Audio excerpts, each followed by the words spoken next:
Welcome back to my channel Jeevitha Puneeth Hassan blogs. So ಇವತ್ತೊಂದು hair cut video ಜೊತೆ ಬಂದಿದ್ದೀನಿ. ನೀವು ತಮ್ನೇಲಲ್ಲಿ ಆಲ್ರೆಡಿ ನೋಡಿರೋ ಪ್ರಕಾರ ಎಸ್ ನನ್ನ ಹೇರ್ ಟ್ರಿಮ್ಮಿಂಗ್ ರೂಟೀನ್ ಯಾವ ಥರ ಇರುತ್ತೆ ಏನು ಎತ್ತ ಅಂತ ನಾನು ಶೇರ್ ಮಾಡ್ಕೊಬಿಡೋಣ ಅಂತ ಈ ವಿಡಿಯೋದಲ್ಲಿ ಬಂದಿದ್ದೀನಿ. ಸೊ ಸಾಕಷ್ಟು ಜನ ಕೇಳ್ತಾನೆ ಇರ್ತೀರಾ ನಿಮ್ಮ ಹೇರ್ ಕೇರ್ ವಿಡಿಯೋಸ್ ಮಾಡಿ, ಮತ್ತು ನಿಮ್ಮ ಹೇರ್ ಪ್ಯಾಕ್ಗಳ ಬಗ್ಗೆ, ನಿಮ್ಮ ಯಾವ ಆಯಿಲು, ಯಾವ ಶ್ಯಾಂಪು, ಏನು ಯೂಸ್ ಮಾಡ್ತೀರಾ, ಹೇಗೆ ಮೇಂಟೈನ್ ಮಾಡ್ತೀರಾ ಅಂತ ಕೇಳ್ತಾನೆ ಇರ್ತೀರಾ. ಹಾಗಾಗಿ ಸೊ ಹೇರ್ ಕೇರ್ ರೊಟೀನಲ್ಲಿ ನಂದರಲ್ಲಿ ಇಂಪಾರ್ಟೆಂಟಾಗಿ ಹೇರ್ ಟ್ರಿಮ್ಮಿಂಗ್ ಕೂಡ ತುಂಬಾ ಇಂಪಾರ್ಟೆಂಟು. ಇದ್ರ ಬಗ್ಗೆ ನಾನು ಆಲ್ರೆಡಿ ಒಂದು ಲಾಂಗ್ ವಿಡಿಯೋನ ಮಾಡಾಕಿದ್ದೀನಿ. ನಾನು ಇಲ್ಲಿ ಟ್ಯಾಗ್ ಮಾಡಿರ್ತೀನಿ, ಮತ್ತು ನಾನು ಡಿಸ್ಕ್ರಿಪ್ಷನ್ ಬಾಕ್ಸಲ್ಲಿ ಕೂಡ ಚೆಕ್ ಮಾಡ್ಕೊಳ್ಳಿ, ನಾನು ಲಿಂಕ್ ಕೊಟ್ಟಿರ್ತೀನಿ. ಆ ವಿಡಿಯೋನು ನೀವು ಆ ವಿಡಿಯೋನು ನೀಟಾಗಿ ಕಂಪ್ಲೀಟಾಗಿ ನೋಡಿದ್ರೆ ನಿಮಗೆ ಅರ್ಥ ಆಗುತ್ತೆ ಹೇರ್ ಟ್ರಿಮ್ಮಿಂಗ್ ಎಷ್ಟು ಇಂಪಾರ್ಟೆಂಟ್ ಏನು ಎತ್ತ ಅಂತ. ಸೊ ಈ ವಿಡಿಯೋದಲ್ಲಿ ನಾನು ಹೆಚ್ಚಿಗೆ ಮಾತಾಡ್ದಲೆ ನಂದು ರೊಟೀನ್ನ ಶೇರ್ ಮಾಡ್ಕೊಬಿಡ್ತೀನಿ. ಇದು ಮ್ಯಾನಿಫೆಸ್ಟೇಷನ್ ಹೌದು, ಮತ್ತು ಇದು ಆ್ಯಕ್ಚುಲಿ ವರ್ಕ್ ಆಗುತ್ತೆ. ನಾನು ಎಲ್ಲೋ ಓದಿರೋ ಪ್ರಕಾರ ಅದು ಪ್ರಾಕ್ಟಿಕಲ್ ಆಗಿ ನೋಡಿದ್ರೆ 15 ಡೇಸ್ ಒಂದ್ಸರಿ ನಾವು ಕತ್ತರಿನ ಕೂದಲಿಗೆ ಮುಟ್ಟಿಸ್ತಾ ಇದ್ರೆ ನೀಟಾಗಿ ಗ್ರೋ ಆಗುತ್ತೆ, ಥಿಕ್ಕಾಗಿ ಬರುತ್ತೆ ಕೂದಲು. ಮತ್ತು ಎಲ್ಲ ತುದಿಯಲ್ಲಿರೋ ಸ್ಪ್ಲಿಟ್ ಎಂಡ್ಸ್ ಆಗಿರ್ಬೋದು ಅಥವಾ ಡೆಡ್ ಸೆಲ್ಸ್ ಆಗಿರ್ಬೋದು ಎಲ್ಲ ಟ್ರಿಮ್ ಆಗಿ ಹೊಟ್ಟೋಗಿ ನ್ಯೂ ಹೇರ್ ಗ್ರೋ ಆಗೋದಕ್ಕೆ, ನೀಟಾಗಿ ಸರಳವಾಗಿ ಹೇರ್ ಬೆಳೆಯೋದಕ್ಕೆ ಹೆಲ್ಪ್ ಮಾಡಿಕೊಡುತ್ತೆ ಅಂತ ನನಗೆ ಅಂದಾಜು. ಇದು ನನಗೆ ಖಂಡಿತವಾಗ್ಲೂ 100% ವರ್ಕ್ ಆಗಿದೆ. ಸೊ ನಿಮ್ಗೆ ಯಾರಾದರೂ ನಂಬಿಕೆ ಇದ್ದರೆ, ಸೊ ಇದು ವರ್ಕ್ ಆಗುತ್ತೆ ಅಂತ ನೀವು ನಂಬಿಕೆ ಇಟ್ಟು ಟ್ರೈ ಮಾಡ್ಬೋದು. ನಿಮಗೆ ಡೌಟ್ ಇದ್ದರೆ, ಅದು ಇದು ಇದ್ದರೆ ಕ್ವೆಶನ್ಸ್ ಮಾಡಬೇಡಿ, ಸೊ ಸ್ಕಿಪ್ ಮಾಡಿಬಿಡಿ. ಸೊ ಹೇರ್ ಟ್ರಿಮ್ಮಿಂಗ್ ಮಾತ್ರ ತುಂಬಾ ಒಳ್ಳೆಯದು. ಅಟ್ಲೀಸ್ಟ್ ಮಂತ್ಲಿಗೆ ಒನ್ಸ್ ಅಥವಾ 2 ಮಂತ್ಸಿಗೆ ಒಂದ್ಸಲಿ ಆದರೂ ಅಥವಾ ಟ್ರೈಮಿಸ್ಟರ್ಸ್ಗೆ ಒಂದ್ಸಲಿ ಆದರೂ ನೀವು ಟ್ರಿಮ್ ಮಾಡಲೇಬೇಕು. ಒಳ್ಳೆ ಬಾಲದ ಥರ ಇಟ್ಕೊಂಡಿರ್ತೀರ ಕೂದಲು, ತುದಿಯಲ್ಲೆಲ್ಲ ಒಳ್ಳೆ ಬಾಲದ ಥರ ಇರುತ್ತೆ. ಅದನ್ನು ತುಂಬ ಆಡಾಗಿ ಕಾಣುತ್ತೆ ಹಿಂದ್ಗಡೆಯಿಂದ. ಹೇರು ಪುಟ್ಟದಾಗಿ ಇದ್ರೂ ಕ್ಲೀನಾಗಿರಬೇಕು ಆ್ಯಂಡ್ ಕ್ಲೀನಾಗಿ ಕಾಣಬೇಕು. ಆ್ಯಕ್ಚುಲಿ ಒಳ್ಳೆ ಶೇಪಲ್ಲಿ ಅಥವಾ ಗುಚ್ಛವಾಗಿ ದಟ್ಟವಾಗಿ ಕಾಣಬೇಕು ಅಂದರೆ ನೀವು ಅವಾಗವಾಗ ಟ್ರಿಮ್ಮಿಂಗ್ ಮಾಡ್ತಾ ಇರಬೇಕು. ಸೊ ತುದಿನ ಟ್ರಿಮ್ಮಿಂಗ್ ಮಾಡೋದನ್ನು ಮರಿಬೇಡಿ. ಅದನ್ನು ಯಾವ ರೀತಿ ಸೆಲ್ಫಾಗಿ ನಾವೇ ಮಾಡ್ಕೊಳ್ಳೋದು ಅಂತ ತೋರಿಸ್ಬಿಡ್ತೀನಿ, ಬನ್ನಿ. ತುಂಬ ಜನದ ನಂಬಿಕೆ ಏನಪ್ಪ ಅಂದರೆ, ನನಗೂ ಅಷ್ಟೇ, ನಾನು ನಂಬೋದು ಇದೆ. ಸೊ ಅವ್ರ ಕೈಲಿ ಹೇರ್ನ ಮುಟ್ಟಿಸ್ಬಿಟ್ರೆ ಎಲ್ಲಪ್ಪ ಹೇರು ಲಾಸ್ ಆಗಿಬಿಡುತ್ತೆ ಅಥವಾ ಉದ್ರಕ್ಕೆ ಸ್ಟಾರ್ಟ್ ಆಗಿಬಿಡುತ್ತೆ ಅಂತ. ಆ್ಯಕ್ಚುಲಿ ನಾನು ಇದನ್ನು ನಂಬ್ತೀನಿ. ಒಬ್ಬೊಬ್ರದ್ದು ಕೈ ಗುಣ ಆಗಿರ್ಬೋದು ಅಥವಾ ಅವ್ರ ಟೆಂಪ್ರೇಚರ್ ಆಗಿರ್ಬೋದು, ಏನೋ ಒಂದು ಸೆಟ್ ಆಗಲ್ಲ. ಸೊ ನನಗೆ ನಾನು ಕಟ್ ಮಾಡ್ಕೊಂಡ್ರೆ ಕೂದಲು ಚೆನ್ನಾಗಿ ಬೆಳೆಯುತ್ತೆ ಅಂತ ಅನಿಸುತ್ತೆ. ಹಾಗಾಗಿ ನೀವು ಯಾರ ಮೇಲೂ ಡಿಪೆಂಡ್ ಆಗ್ದಲೇ ಸೆಲ್ಫ್ ಟ್ರಿಮ್ಮಿಂಗ್ನ ಯಾವ ರೀತಿ ಮಾಡ್ಕೊಳ್ಳೋದು ಏನು ಎತ್ತ ಅಂತ ಈ ವಿಡಿಯೋದಲ್ಲಿ ಕಂಪ್ಲೀಟಾಗಿ ತಿಳಿಸ್ಬಿಡ್ತೀನಿ. ಅದಕ್ಕೂ ಮುಂಚೆ ನೀವು ಯಾರಾದರೂ ನನ್ನ ಚಾನಲ್ನ ಸಬ್ಸ್ಕ್ರೈಬ್ ಮಾಡ್ಕೊಂಡೇ ನೋಡ್ತಾ ಇದ್ದರೆ ದಯವಿಟ್ಟು ಸಬ್ಸ್ಕ್ರೈಬ್ ಮಾಡ್ಕೊಂಡು ನೋಡಿ. ನನ್ನ ಚಾನಲ್ ಲೈಫ್ ಸ್ಟೈಲ್ ಆಗಿರ್ಬೋದು, skin care, hair care, weight loss, beauty tips, ಈ ಥರ ಟಿಪ್ಸ್ ಎಲ್ಲ ಬರ್ತಾ ಇರುತ್ತೆ. ಸೊ ನಿಮಗೆ ತುಂಬಾ ಯೂಸ್ಫುಲ್ ಆಗುತ್ತೆ. ಇದು ಮೆನ್ ಆ್ಯಂಡ್ ವುಮೆನ್ ಇಬ್ಬರಿಗೂ ಕೂಡ ಈ ವಿಡಿಯೋ ಹೆಲ್ಪ್ ಆಗುತ್ತೆ. ಸೊ ಇದು ಖಂಡಿತವಾಗ್ಲೂ ನೀವು ಬಾಯ್ಸ್ ಯಾರಾದರೂ ನಿಮ್ಮದು ತಲೆ ಸ್ವಲ್ಪ ಬಾಲ್ಡ್ ಆಗಿದ್ದರೆ ಅಥವಾ ಹೇರ್ ಗ್ರೋತ್ ಸ್ವಲ್ಪ ಕಮ್ಮಿ ಇದ್ದರೆ, ನೀವು ಅಷ್ಟೇ ಹುಣ್ಣಿಮೆ ಆಗಿದ್ದು ಮಾರನೇ ದಿನ, ಅಮಾವಾಸ್ಯೆ ಆಗಿದ್ದು ಮಾರನೇ ದಿನ ಆದಷ್ಟು ಕಟಿಂಗ್ಗಳನ್ನ ಮಾಡಿಸೋದಕ್ಕೆ ಪ್ರಯತ್ನ ಪಡಿ. ಸೊ ನಿಮ್ಮ ಹೇರ್ ಕೂಡ ಥಿಕ್ಕಾಗಿ ಲಾಂಗಾಗಿ ಬೆಳೆಯುತ್ತೆ. ಸೊ ನಾವು ತಡ ಮಾಡ್ದಲೇ ವಿಡಿಯೋನ ಸ್ಟಾರ್ಟ್ ಮಾಡಿಬಿಡೋಣ, ಬನ್ನಿ. ಫ್ರೆಂಡ್ಸ್, ಫಸ್ಟು ಹೇರ್ನ ನೀಟಾಗಿ ಟ್ಯಾಂಗಲ್ ಫ್ರೀ ಮಾಡ್ಕೋಬೇಕಾಗುತ್ತೆ. ನೀವು ಟ್ಯಾಂಗಲ್ ಫ್ರೀ ಮಾಡ್ಕೊಳ್ಳೋದಕ್ಕೆ ಯಾವಾಗಲೂ ನೆನ್ಪಿಟ್ಕೊಳ್ಳಿ, ನಿಮ್ಮ ಹೇರ್ ಫಾಲ್ ಆಗಬಾರ್ದು ಅಂದರೆ ಈ ಥರ ಟ್ಯಾಂಗಲ್ ಫ್ರೀ ಕೂಮ್ನೇ ಪ್ರಿಫರ್ ಮಾಡಿ. ಸೊ ಇದ್ರ ಲಿಂಕ್ನ ನಾನು ಸಿಕ್ಕಿದ್ರೆ ಡಿಸ್ಕ್ರಿಪ್ಷನ್ ಬಾಕ್ಸಲ್ಲಿ ಹಾಕಿರ್ತೀನಿ, ನೀವು ದಯವಿಟ್ಟು ಚೆಕ್ ಮಾಡಿಕೊಂಡು ಆರ್ಡರ್ ಮಾಡ್ಕೊಳ್ಳಿ. ಸೊ ಈ ರೀತಿ ಟ್ಯಾಂಗಲ್ ಫ್ರೀ ಕೂಮಲ್ಲಿ ನೀವು ಕೂಮ್ ಮಾಡೋದ್ರಿಂದ ಹೇರ್ ಯಾವುದೇ ಕಾರಣಕ್ಕೂ ಡ್ಯಾಮೇಜ್ ಆಗೋದಿಲ್ಲ. ಪ್ರೆಸೆಂಟಾಗಿ ನನ್ನ ಕೂದಲು ಯಾವ ರೀತಿ ಇದೆ ಅಂತ ತೋರಿಸ್ತೀನಿ. ನಾನು ಆಗಾಗ ಟ್ರಿಮ್ಮಿಂಗ್ ಮಾಡೋದ್ರಿಂದ ನನ್ನ ಕೂದಲೇನು ಶೇಪ್ಲೆಸ್ ಆಗಿರೋದಿಲ್ಲ, ಆದ್ರೂ ಯಾವ ರೀತಿ ಇದೆ ಅಂತ ತೋರಿಸ್ಬಿಡ್ತೀನಿ, ಬನ್ನಿ. ಕಾಣ್ತಾ ಇದೆಯಾ? ಕಾಣ್ತಾನೆ ಇಲ್ಲ ಆ ಕಡೆ.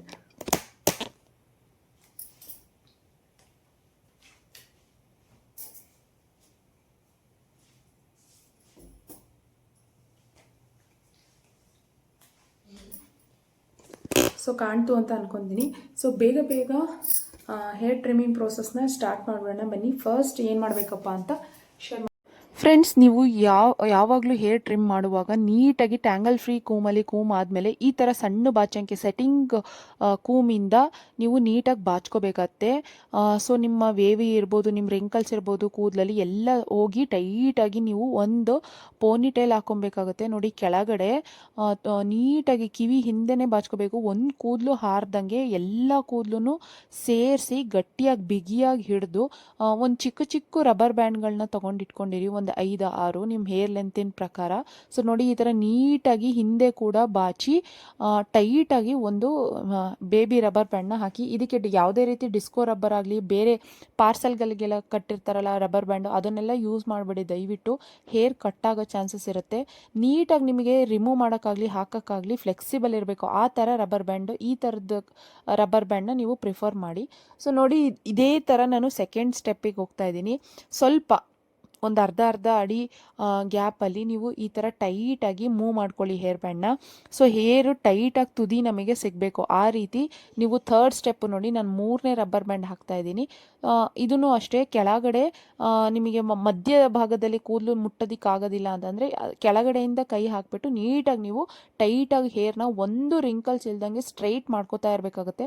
ಆವಾಗವಾಗ ಸ್ಟ್ರೈಟ್ ಮಾಡಿಕೊಂಡು ಕೆಳಗಡೆ ಮೂವ್ ಮಾಡ್ಕೊಳ್ಳಿ. ಇದೇ ರೀತಿ ರಬ್ಬರ್ ಬ್ಯಾಂಡ್ಸ್ನ ನೀವು ಹೇರ್ ಲೆಂತ್ ಉದ್ದಕ್ಕೂ ಹಾಕಬೇಕಾಗುತ್ತೆ. ಸೊ ನಾನು ನೋಡಿ 4th ರಬ್ಬರ್ ಬ್ಯಾಂಡ್ನ ಹಾಕ್ತಾ ಇದ್ದೀನಿ. ಈ ರೀತಿ ನೀವು ಹುಣ್ಣಿಮೆ ಆಗಲಿ ಅಮಾವಾಸ್ಯೆ ಆಗಲಿ ಮಾರನೇ ದಿನ ಹೇರ್ ಕಟ್ ಮಾಡೋದ್ರಿಂದ ಖಂಡಿತವಾಗ್ಲೂ ನಿಮ್ಮ ಹೇರ್ ಗ್ರೋ ಆಗುತ್ತೆ ಆ್ಯಂಡ್ ಥಿಕ್ ಆಗುತ್ತೆ. ನೀವು ಅಮಾವಾಸ್ಯೆ ಆಗಿದ್ದ ಮಾರನೇ ದಿನ ಹೇರ್ ಕಟ್ ಮಾಡಿದ್ರೆ ನಿಮ್ಮ ಹೇರ್ ಲಾಂಗ್ ಆಗಿ ಬರುತ್ತೆ. ಹುಣ್ಣಿಮೆ ಆಗಿದ್ದ ಮಾರನೇ ದಿನ ನೀವು ಹೇರ್ ಕಟ್ನ ಮಾಡಿದ್ರೆ ನಿಮ್ಮ ಕೂದಲು ತಿಕ್ಕಾಗಿ ಬರುತ್ತೆ, ದಟ್ಟವಾಗಿ ಬರುತ್ತೆ. ಸೊ ಉದ್ದವಾಗಿ ದಟ್ಟವಾಗಿ ಬರಬೇಕು ಅಂದರೆ ಈ 2 ದಿನದ ಮಾರನೇ ದಿನ ನೀವು ಹೇರ್ ಕಟ್ ಮಾಡೋದನ್ನು ಮರಿಬೇಡಿ. ಸೊ ಈ ರೀತಿ ನಾನು ರಬ್ಬರ್ ಬ್ಯಾಂಡ್ಸ್ನೆಲ್ಲ ಹಾಕ್ಕೊಂಡು ಸೆಲ್ಫ್ ಹೇರ್ ಕಟ್ ಮಾಡ್ಕೋತೀನಿ. ಯಾರ ಕೈಲೂ ಹೇರ್ ಕಟ್ ನಾನು ಮಾಡಿಸೋದಕ್ಕೆ ಇಷ್ಟಪಡೋದಿಲ್ಲ. ಸೊ ಸೆಲ್ಫಾಗಿ ಯಾರಾದರೂ ಹೇರ್ ಕಟ್ ಮಾಡ್ಕೋಬೇಕು ಅಂದರೆ ನೀವು ಖಂಡಿತವಾಗ್ಲೂ ಈ ಪ್ರೋಸೆಸ್ನ ನೀವು ಸೆಲೆಕ್ಟ್ ಮಾಡ್ಕೋಬೋದು.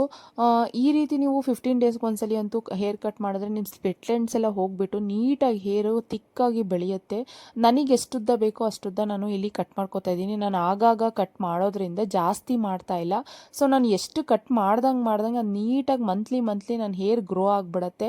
ಇಷ್ಟೇ ಫ್ರೆಂಡ್ಸ್ ನಾನು ಹೇಳುವಂಥ ಈ ಹೇರ್ ಟ್ರಿಮ್ಮಿಂಗು ಮತ್ತು ಹೇರ್ ಪ್ಯಾಕ್ಗಳು, ಹೇರ್ ಆಯಿಲಿಂಗು, ಈ ಎಲ್ಲ ಟಿಪ್ಸ್ನ ನೀವು ಫಾಲೋ ಮಾಡ್ಕೊಳ್ಳಿ. ಖಂಡಿತವಾಗ್ಲೂ ಒಂದು 3 ಮಂತ್ಸ್ ಟ್ರಯಲ್ ಮಾಡಿ ನೋಡಿ. ನಿಜವಾಗ್ಲೂ ನಿಮ್ಮ ಹೇರ್ ನೀಟಾಗಿ ಗ್ರೋ ಆಗೋದಕ್ಕೆ ಸ್ಟಾರ್ಟ್ ಆಗುತ್ತೆ. ನಾನು ಹೇಳಿದ ನಿಜ ಅಂತ ಕೂಡ ನಿಮಗೆ ಅನಿಸುತ್ತೆ.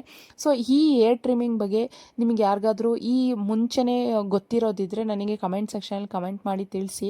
ಸೊ ನೀವು ಕೂಡ ಈ ಥರ ಪ್ರೋಸೆಸ್ನ ಫಾಲೋ ಮಾಡೋದಾದರೆ ನೋಡಿ. ನಾನು ಹೇರ್ನ ಸ್ವಲ್ಪ ಕಟ್ ಮಾಡಿಕೊಂಡೆ. ಟ್ರಿಮ್ ಮಾಡೋದಷ್ಟೇ, ಹೇರ್ ಕಟ್ ಮಾಡೋದಲ್ಲ, ಜಸ್ಟ್ ಟ್ರಿಮ್ ಮಾಡೋದಷ್ಟೇ. ಸೊ ಕಟ್ ಮಾಡಿಕೊಂಡು ನೋಡಿ ಯಾವ ರೀತಿ ಬರುತ್ತೆ ಅಂತ. ನಾನು ರಬ್ಬರ್ ಬ್ಯಾಂಡ್ ನೋಡಿ ಎಷ್ಟು ಈಸಿಯಾಗಿ ರಿಮೂವ್ ಆಗ್ತಾ ಇದೆ. ಸೊ ಯಾವುದೇ ರೀತಿ ಗಂಟಿಲ್ಲ. ಹಾಗಾಗಿ ಈ ರೀತಿ ಅದಕ್ಕೋಸ್ಕರ ನೀವು ಈ ಥರ ರಬ್ಬರ್ ಬ್ಯಾಂಡ್ನ ಯೂಸ್ ಮಾಡಬೇಕಾಗುತ್ತೆ. ಸೊ ಸೆಲ್ಫ್ ಹೇರ್ ಕಟ್ ನೋಡಿ ಮಾಡಿಕೊಂಡೆ. ನಾನು ಸ್ವಲ್ಪನೇ ಮಾಡ್ತೀನಿ, ಯಾಕಂದರೆ ನಾನು ಆಗಾಗ ಕಟ್ ಮಾಡ್ದಂಗೆ ಕೂದಲು ಬೆಳೀತಾನೆ ಇರುತ್ತೆ ನೋಡಿ ಫ್ರೆಂಡ್ಸ್. ಸೊ ಹೇರ್ ಟ್ರಿಮ್ಮಿಂಗ್ ತುಂಬಾ ಇಂಪಾರ್ಟೆಂಟು. ಹೇರ್ ನೀವು ಕೇರ್ ಮಾಡೋದಾದರೆ, ಚೆನ್ನಾಗಿ ಇಟ್ಕೋಬೇಕು, ಚೆನ್ನಾಗಿ ಬೆಳಿಬೇಕು ಅಂದರೆ ನೀವು ನಿಜವಾಗ್ಲೂ ಹೇರ್ ಟ್ರಿಮ್ ಮಾಡೋದನ್ನ ಫಾಲೋ ಮಾಡಲೇಬೇಕು. ಸೊ ಇದಾದಮೇಲೆ ನಾನು ಮುಂದ್ಗಡೆ ನಂದು ಫ್ರಂಟ್ ಕಟ್ಟಿದೆ. ಸೊ ನನಗೆ ಫಸ್ಟಿಂದನೂ ಅಭ್ಯಾಸ ಚೆನ್ನಾಗಿ ಕಾಣುತ್ತೆ ಅಂತ ನನಗನ್ಸುತ್ತೆ. ನಾನು ಹಿಂದ್ಗಡೆ ಯಾವ ಕಟ್ಟಿಂಗು ಮಾಡಿಸೋದಿಲ್ವಲ್ಲ, ಹಾಗಾಗಿ ಸ್ವಲ್ಪ ಫ್ರಂಟ್ ಕಟ್ ಇಟ್ಟಿರ್ತೀನಿ ಯಾವಾಗ್ಲೂ. ಸೊ ಫ್ರಂಟ್ ಕಟ್ಟು ಅಷ್ಟೇ ತುಂಬಾ ಉದ್ದ ಬೆಳೆದ್ಬಿಟ್ಟಿತ್ತು. ನಾನು ಚಿನ್ನವರೆಗೂ ಕಟ್ ಮಾಡ್ಕೊಂಡಿದ್ದೆ, ಚೀಕ್ಸ್ವರೆಗೂ. ಅದು ತುಂಬಾ ಬೆಳೆದ್ಬಿಟ್ಟಿದೆ. ಹಾಗಾಗಿ ಈ ಟ್ರಿಕ್ಸ್ನ ಫಾಲೋ ಮಾಡಿದ್ರೆ ನಿಮ್ಮ ಫ್ರಂಟ್ ಕಟ್ ಕೂಡ ಪರ್ಫೆಕ್ಟಾಗಿ ಕೂರುತ್ತೆ. ನೀವು ಏನೇ ಕೂದಲು ಬಿಟ್ಕೊಂಡಿರಲಿ ಅಥವಾ ಏನೇ ಹೇರ್ ಸ್ಟೈಲ್ ಮಾಡಿದ್ರೂ ಚೆನ್ನಾಗಿ ನಿಮ್ಮ ಮುಖದ ಮೇಲೆ ಕೂರುತ್ತೆ ನೋಡಿ. ಈ ಟ್ರಿಕ್ಸ್ನ ನೀವು ಈ ಥರ ಕೂಮ್ನಲ್ಲಿ ಹಿಂಗೆ ಎಳ್ಕೊಂಡು ಕೂಮ್ನ ಟ್ವಿಸ್ಟ್ ಮಾಡ್ಕೊಂಡು ಕಟ್ ಮಾಡಬೇಕು. ಸೊ ಏನು ಫ್ರೆಂಡ್ಸ್, ಆಗಾಗ ಮಾಡೋದ್ರಿಂದ ನೀವು ಏನೇ ಸ್ವಲ್ಪ ಏರುಪೇರು ಆದ್ರೂ ಚೆನ್ನಾಗಿ ಕಾಣುತ್ತೆ. ಸೊ ಫ್ರಂಟ್ ಕಟ್ಟು ನಾನು ಅಷ್ಟೇ ಬೇರೆಯವ್ರ ಕೈಲಿ ಮಾಡಿಸಲ್ಲ, ಹೆಂಗೆಂಗೋ ಮಾಡಿ ಶೇಪ್ಲೆಸ್ ಮಾಡಿಬಿಡ್ತಾರೆ. ಸೊ ಇದು ಅಷ್ಟೇ ನಾನೇ ಮಾಡ್ಕೊತೀನಿ. ಇದೆಲ್ಲ ಆದಮೇಲೆ ನೀಟಾಗಿ ನನ್ನ ಹೇರ್ ಸ್ಟೈಲ್ ಯಾವ ರೀತಿ ಬಂದಿದೆ ಅಂತ ತೋರಿಸ್ತೀನಿ ನೋಡಿ ಫ್ರೆಂಡ್ಸ್. ನೋಡಿ ಫ್ರೆಂಡ್ಸ್, ಎಷ್ಟು ನೀಟಾಗಿ ಬಂದಿದೆ ಹೇರ್ ಕಟ್. ಫ್ರಂಟ್ ಕಟ್ ಆಗಿರ್ಬೋದು, ಬ್ಯಾಕ್ ಕಟ್ ಆಗಿರ್ಬೋದು, ನಾವು ಯಾರ ಹತ್ರನೂ ಹೋಗಿ ಮಾಡಿಸ್ದಂಗೆ ಇದೆ. ಸೊ ಇದಕ್ಕೆ ಯಾವುದೇ ನಾನು ಸೆಟ್ಟಿಂಗ್ ಸ್ಪ್ರೇಯನ್ನು ಮಾಡಿಲ್ಲ, ಅಥವಾ ಹೇರ್ಗೆ ಅದೇನು ಡ್ರೈಯರ್ ಎಲ್ಲ ಮಾಡಿ ಸೆಟ್ ಮಾಡಿ ಕಳಿಸ್ತಾರೆ, ಹೀಟ್ ಕೊಟ್ಬಿಟ್ಟು, ಅದನ್ನೆಲ್ಲ ಏನೂ ಮಾಡಿಲ್ಲ. ಅವೆಲ್ಲ ಮಾಡಿದ್ರೆ ಇನ್ನೂ ಚೆನ್ನಾಗಿ ಕಾಣುತ್ತೆ. ಸೊ ನಾನು ಅದನ್ನು ಯಾವುದನ್ನು ಯೂಸ್ ಮಾಡಲ್ಲ, ನ್ಯಾಚುರಲಾಗಿ ಕೂದಲನ್ನ ಬಿಟ್ಬಿಡ್ತೀನಿ. ಸೊ ಎಷ್ಟು ನಾವು ನ್ಯಾಚುರಲಾಗಿ ಸ್ಕಿನ್ನ ಹೇರ್ನ ಎಲ್ಲ ಬಿಡ್ತೀವೋ ಅಷ್ಟು ಒಳ್ಳೆ ರಿಸಲ್ಟ್ಸ್ ನಮಗೆ ಸಿಗುತ್ತೆ ಅಂತ ನನ್ನ ಅಭಿಪ್ರಾಯ. ಯಾವ ರೀತಿ ನಾನು ಹೇರ್ ಟ್ರಿಮ್ಮಿಂಗ್ ವಿಡಿಯೋನ ಮಾಡ್ಕೊಂಡೆ ಅಂತ. ಸೊ ಇದಾಗಿತ್ತು ನನ್ನ ಇವತ್ತಿನ ವಿಡಿಯೋ. ನಿಮಗೂ ಕೂಡ ಈ ವಿಡಿಯೋ ಇಷ್ಟ ಆಗಿದ್ರೆ ಲೈಕ್ ಮಾಡಿ, ಶೇರ್ ಮಾಡಿ, ಕಮೆಂಟ್ ಮಾಡಿ. ಇನ್ನು ಯಾರೆಲ್ಲ ನನ್ನ ಚಾನಲ್ಗೆ ಸಬ್ಸ್ಕ್ರೈಬ್ ಮಾಡ್ಕೊಂಡಿಲ್ಲ, ಸಬ್ಸ್ಕ್ರೈಬ್ ಮಾಡ್ಕೊಂಡು ನೋಡಿ. ನಾನು ಬರ್ತೀನಿ ನೆಕ್ಸ್ಟ್ ವಿಡಿಯೋ ಜೊತೆ. ಥ್ಯಾಂಕ್ ಯು, ನಮಸ್ಕಾರ.